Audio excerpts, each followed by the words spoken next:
Looking back, I suppose I should have seen where this was all heading, but honestly, I still think everyone else overreacted. Jackson always made everything about him anyway, so I guess it makes sense that he'd turn my personal growth into some kind of betrayal story. When we first got together 4 years ago, Jackson seemed like the perfect choice. He was a police officer, stable job, good benefits, the kind of guy who could provide real security. I was young, just 17 when we met, and he represented everything I thought I wanted. Safety, loyalty, opportunity. He had his own place, a decent car, and he treated me like I was special. Back then, I thought that was enough. I thought I could build a life around being grateful for what he offered. Those first months were fine, I guess. Jackson would come home from his shifts and tell me about his day, making himself sound all-important and heroic. He'd cook dinner sometimes, always wanting to play house like we were some perfect couple. I played along because why wouldn't I? He was giving me everything I needed. A place to stay, someone to take care of bills, someone who worshipped the ground I walked on. But even then, I could feel something missing. There was no excitement, no spark, just Jackson being predictable and safe and boring. The routine got old fast. Every morning he'd make coffee, kiss my forehead, ask about my plans like he was my father or something. Every evening, he'd want to cuddle on the couch watching whatever stupid show he picked. Weekends meant grocery shopping together and maybe dinner at the same 3 restaurants he liked. I was 19 years old, for crying out loud.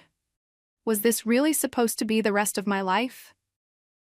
Then 2 years ago, Jackson started getting into this new training program, some kind of combat sport thing that he thought would help with his police work. I wasn't particularly interested, but I figured I should be supportive. That's what girlfriends do, right? Show up, cheer 'em on, pretend like watching sweaty guys roll around on mats was fascinating. So I started going to his sessions, sitting on the sidelines with my phone, counting down the minutes until we could leave. That's when I met Anthony. God, the first time I saw him, I actually felt something I'd forgotten existed. He was everything Jackson wasn't. Tall, lean muscle instead of Jackson's soft dad bod, confident in a way that didn't need a badge to prove itself. When he smiled at me during that first training session, actually smiled like he was happy to see me there, I felt this little flutter in my chest that I hadn't experienced in years. Jackson never looked at me like that anymore. To him, I was just part of the furniture. Anthony was new to the gym, maybe 6 months in when Jackson started, but everyone already respected him. He had this natural charisma that drew people in, made them want to be around him. And unlike Jackson, who only talked about work and complained about his supervisors, Anthony actually had interesting things to say. He'd traveled, had stories, made me laugh in ways that Jackson never could. I started paying more attention during training sessions. Instead of scrolling through my phone, I'd watch Anthony move, see how he interacted with everyone. He was kind to the newer guys, patient when they messed up, but fierce when he was competing. Jackson just looked clumsy and desperate next to him, trying too hard to prove he belonged there. After a few months, Anthony and I started talking more. Nothing inappropriate, just friendly conversation while Jackson was getting changed or talking to the coach. Anthony would ask about my day, actually listen to my answers, remember things I'd told him the week before. It was such a relief to talk to someone who treated me like an actual person instead of some prize he'd won. The more time I spent at that gym, the more I realized what I'd been missing. Jackson would grunt through his training, all serious and focused, while Anthony made everything look effortless. During breaks, Jackson would come over sweaty and exhausted, expecting praise for his mediocre performance, while Anthony would catch my eye from across the room and give me these little smiles that made my heart race. I started suggesting we go to training more often. Jackson was thrilled, thinking I was finally taking interest in his hobbies. Poor, stupid Jackson. He had no idea I was going there for someone else entirely. I'd dress up for training sessions, do my hair, pick outfits that looked casual but showed off my best features. Jackson never noticed, but Anthony did. I could feel his eyes on me, could sense the attraction building between us. For almost a year, I kept going to those sessions, building this connection with Anthony while Jackson remained completely oblivious. We'd have these conversations that felt charged with possibility, these moments where our hands would brush when he helped me understand some technique Jackson was learning. It was innocent enough on the surface, but underneath, we both knew something was happening. Then Jackson lost his job. Some budget cuts at the department meant layoffs, and Jackson was one of the newer guys who got cut. Suddenly, my stable, secure boyfriend was unemployed, moping around the house all day, sending out resumes and complaining about how unfair everything was. Instead of handling it like a man, he turned into this needy, depressed version of himself who wanted constant reassurance that everything would be okay. But honestly, his unemployment was the best thing that could have happened to me. With Jackson home all day feeling sorry for himself, I finally had the perfect excuse to get out of the house. I'm going to the gym. I'd tell him, I need to keep up the routine, even if you can't train right now. He was so wrapped up in his own problems that he didn't question why I was suddenly so dedicated to fitness. Those gym sessions with Anthony became the highlight of my entire week. Without Jackson there watching everything, we could actually talk freely. Anthony would spot me during workouts, his hands steady on my back as I lifted weights, his voice encouraging in my ear. We'd grab smoothies afterward, sitting close together at those little tables, talking about everything except the fact that I had a boyfriend at home. It felt so natural being with Anthony. He made me feel alive again, made me remember what it was like to be excited about seeing someone. When my phone buzzed with his texts, I'd get this rush of anticipation that I never felt when Jackson called. Anthony would send me funny memes, ask about my day, remember little details about things I cared about. Meanwhile, Jackson was at home in his pajamas, probably playing video games and feeling sorry for himself. The lunch dates started innocently enough. Anthony would mention being hungry after our workouts, and I'd suggest we grab something to eat. Just two friends having a meal together, nothing wrong with that. But sitting across from him at those little cafes, watching him laugh at my jokes, seeing the way he looked at me, like I was the most interesting person in the world. It was everything I'd been missing with Jackson. We started doing other things too. Anthony loved being outdoors, something Jackson never cared about. He'd suggest we go paddleboarding at the lake, or drive out to watch the sunset from this spot he knew in the hills. These weren't dates, I told myself. They were just two people enjoying each other's company, sharing experiences that my boring boyfriend would never appreciate. I'd come home from these adventures feeling more alive than I had in years, only to find Jackson still sulking about his job situation. He'd ask where I'd been, and I'd give him vague answers about the gym or running errands. He trusted me completely. Never questioned why I was suddenly so busy during his unemployment. If he'd been paying attention, maybe he would have noticed how happy I seemed, how much energy I had after my workouts. The texting between Anthony and me intensified. We'd message throughout the day, sharing thoughts and jokes and observations about everything. It felt so good to have someone who was actually interested in what I had to say. Someone who responded with enthusiasm instead of Jackson's typical grunts and half-hearted replies. Anthony would send me pictures from his day. The view from his office, something funny he saw on the street, selfies that made my heart skip. So I started sending pictures back. I'd take photos when Jackson was in the shower or out at interviews, sending Anthony shots that showed off my best angles. Nothing too explicit at first, just cute selfies or pictures of outfits I was wearing. But when Anthony responded with fire emojis and told me how beautiful I looked, I felt this validation that I'd been craving for years. Jackson barely looked up from his phone when I walked through the room, but Anthony noticed everything. The photos got more intimate as time went on. I'd send Anthony the same pictures I sent Jackson, just to see the difference in their reactions.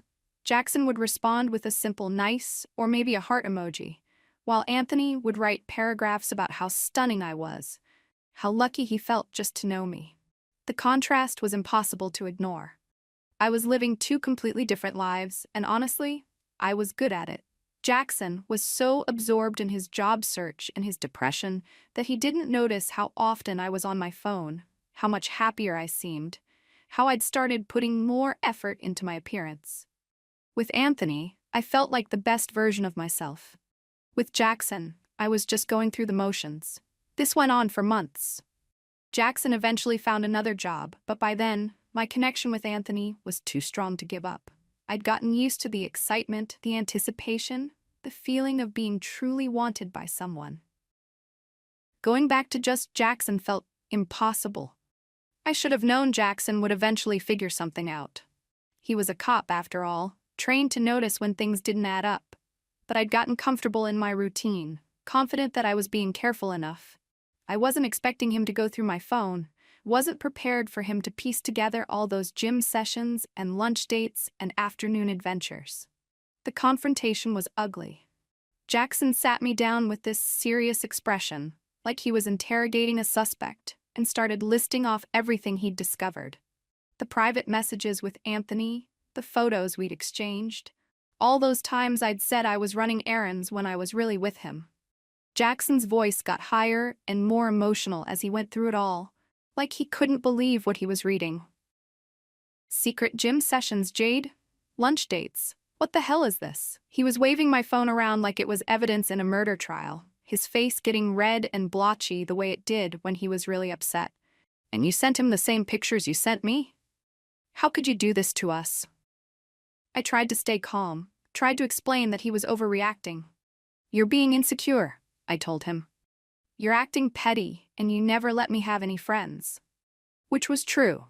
Jackson had always been jealous of other guys, always found reasons why I shouldn't hang out with people he didn't approve of. This was just more of the same controlling behavior, blown out of proportion because he'd found some text messages. But Jackson wasn't listening to reason. He was too caught up in his wounded pride, too focused on playing the victim. If you don't remove him from everything and stop seeing him, then we are done, he said. Like he was giving me some kind of ultimatum. Like he had the right to tell me who I could and couldn't be friends with. That's when I knew for sure that Jackson and I were fundamentally incompatible. A secure, confident man wouldn't feel threatened by me having friendships. A mature partner would trust me to handle my own relationships without needing to control every aspect of my social life. But Jackson was showing his true colors: possessive, jealous, controlling. Everything Anthony had warned me about. Instead of backing down, I decided to show Jackson that I wasn't going to be controlled. I turned off my location sharing on my phone, stopped telling him every detail about where I was going and who I was seeing. If he wanted to act like a jealous boyfriend instead of a partner who trusted me, then he could deal with the consequences. I also stopped being as physically affectionate with Jackson. Why should I pretend everything was fine when he was trying to manipulate me into cutting off my friendship with Anthony? If Jackson wanted to make our relationship conditional on his approval of my friends, then maybe we didn't have the kind of relationship worth saving. Anthony was incredibly supportive during this difficult time. He could see how Jackson's controlling behavior was affecting me, how stressed I was from dealing with constant suspicion and accusations. You deserve better than this, Anthony would tell me during our conversations. You shouldn't have to live with someone who doesn't trust you. The more Jackson pushed, the more I realized Anthony was right. This wasn't about infidelity or betrayal. This was about Jackson's insecurity and his need to control me. A confident man would be happy that his girlfriend had good friends who cared about her. But Jackson saw Anthony as a threat, which said more about Jackson's own shortcomings than anything else. Things came to a head a few weeks later. Jackson had been giving me the silent treatment, acting like a martyr around the house, clearly expecting me to apologize and cut off my friendship with Anthony. But I wasn't going to let him manipulate me like that. I had every right to maintain my friendships, and if Jackson couldn't handle that, maybe we needed to reevaluate our entire relationship. So I decided to test whether Jackson was willing to be reasonable, or if he was going to stick with his controlling demands. I told him I was going out with Anthony, that I'd be home later that evening. If Jackson truly trusted me and respected my autonomy, he'd be fine with me spending time with a friend. If he was the controlling, insecure person I was starting to think he was, he'd make it into a huge dramatic scene. Jackson's reaction told me everything I needed to know. Instead of wishing me a good time or asking me to say hello to Anthony for him, he got this look on his face like I'd just announced I was burning the house down. He didn't say much, just nodded with this tight expression, but I could feel his disapproval radiating across the room. Anthony and I had an amazing evening. We went to dinner at this new place he'd been wanting to try, walked around downtown, talked about everything and nothing. It felt so natural being with him, so right. This was what a relationship should feel like. Easy, comfortable, exciting all at the same time. Not the constant tension and walking on eggshells that I'd been dealing with at home. We ended up back at Anthony's place, just talking and listening to music. The conversation flowed so easily, and being close to him felt inevitable. When he kissed me, it wasn't some dramatic moment of betrayal. It was just two people who cared about each other, finally acknowledging what had been building between us for months. I knew I wouldn't be making it home that night, and honestly, I wasn't sure I wanted to. Being with Anthony felt like coming alive after years of sleepwalking through my relationship with Jackson. This was what passion felt like, what real connection was supposed to be.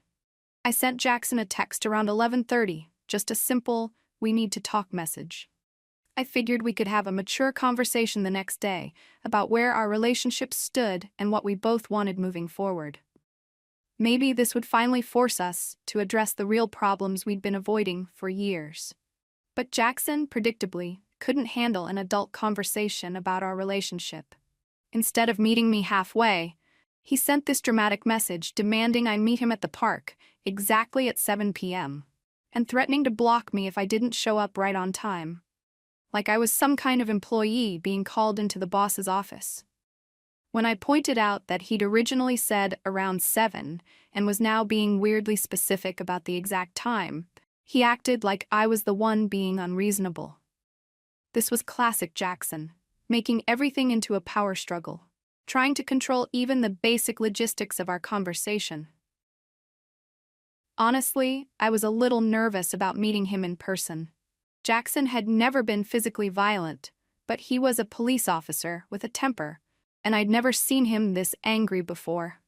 The smart thing seemed like handling this over the phone or through text, where things couldn't escalate into something dangerous. But Jackson was insisting on this dramatic face-to-face confrontation, and I didn't want to give him more ammunition to claim I was being unreasonable. The breakup conversation was as awful as I'd expected. Jackson was hurt and angry, which I understood, but he wasn't willing to take any responsibility for the problems in our relationship. In his mind, everything was my fault for cheating, and he couldn't see how his controlling behavior had pushed me away in the first place. I tried to explain that Anthony and I had connected as friends first, that the feelings developed naturally over time, that this wasn't some calculated betrayal. But Jackson wasn't interested in understanding my perspective.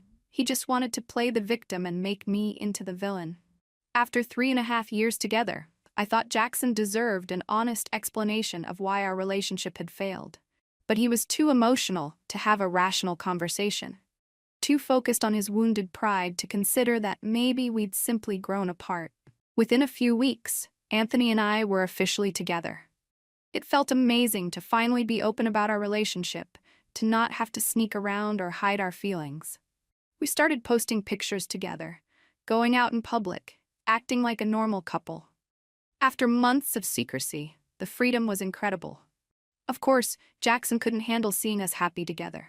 He'd apparently been telling people his version of events, painting himself as the innocent victim and me as some kind of heartless cheater. Some of our mutual friends bought into his narrative, at least initially, but the people who really knew us could see that Anthony and I were genuinely good together. Jackson even started spreading lies about our relationship, claiming he'd been abusive or had drinking problems. It was pathetic, really. Jackson barely drank at all, and he'd never laid a hand on me in 4 years. But I guess he needed to create some story that made him look like the hero, instead of just a guy who couldn't keep his girlfriend interested. The community drama was exhausting, but Anthony and I focused on building our life together. Within a few months, we were talking about moving in together, making long-term plans. Everything was happening fast, but it felt right. When you know, you know. Anthony had to deal with some fallout from his friends and family, people who thought he should have stayed out of my relationship with Jackson. Some of the guys at the gym took Jackson's side, which was disappointing but not surprising. Men always stick together, even when one of them is clearly in the wrong. But Anthony stood by me through all of it. Even when his family got involved, even when some of his friends turned their backs on him, he never wavered in his commitment to our relationship. That's how I knew what we had was real. He was willing to sacrifice other relationships to be with me. The pregnancy wasn't planned, but when it happened, we both knew it was meant to be. Here was proof that Anthony and I were building something real together, something that Jackson and I never could have achieved. A family, a future, a life built on genuine love instead of just convenience and security. Now I'm 20 years old, 12 weeks pregnant, and living with the man I should have been with all along. Anthony and I have moved in together, and despite what everyone says about the timeline being fast, we're happy. We're building the kind of relationship I always wanted, but never thought was possible. Yes, Anthony lost some friends over this situation. Yes, his family is still adjusting to our relationship. But that's what happens when you choose love over social expectations. The people who really matter will come around eventually, and the ones who don't probably weren't worth keeping anyway. Jackson, meanwhile, is apparently doing well according to mutual friends. Good for him. I hope he finds someone who's better suited to his need for control and predictability. Someone who's content with his boring routine and doesn't need the kind of excitement and passion that Anthony brings to my life. People love to judge situations they don't understand, to make assumptions about other people's relationships based on limited information. But I know what I experienced in those 4 years with Jackson, and I know how I feel with Anthony. The timeline might look dramatic from the outside, but when you've been unhappy for as long as I was, moving quickly toward happiness makes perfect sense. I'm not sorry for choosing my own happiness over Jackson's comfort. I'm not sorry for refusing to be controlled or manipulated into staying in a relationship that wasn't working. And I'm definitely not sorry for finding someone who loves me the way I deserve to be loved, even if the timing wasn't perfect. Anthony and I are planning our future together now, talking about marriage, about raising our child, about building the kind of life that Jackson never could have given me. It's everything I wanted, but didn't know how to ask for when I was younger and less sure of myself. The community can gossip all they want about how things ended between Jackson and me. They can count months and make assumptions and take sides. But at the end of the day, I'm the one who has to live with my choices, and I'm confident I made the right ones. Anthony and I are proof that sometimes you have to break a few rules to find real happiness.